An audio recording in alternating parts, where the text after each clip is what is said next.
Hey guys, in this video I'm going to show you how to make graph or chart in LibreOffice Calc. Now I have this particular data right here, and what I'm going to do in order to create, say for example, a chart out of this is go ahead and click the insert right here and then click chart. And from here there are different type of charts that you can use. It's up to you really what will work most for your particular design or presentation.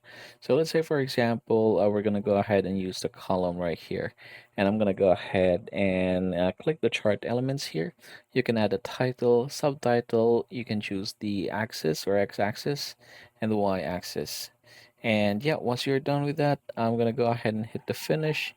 And here is our table. Let's go ahead and just make this a bit smaller since it's very big for us right now. And there you go. So now we are done with it. We have successfully created a table here in LibreOffice Calc.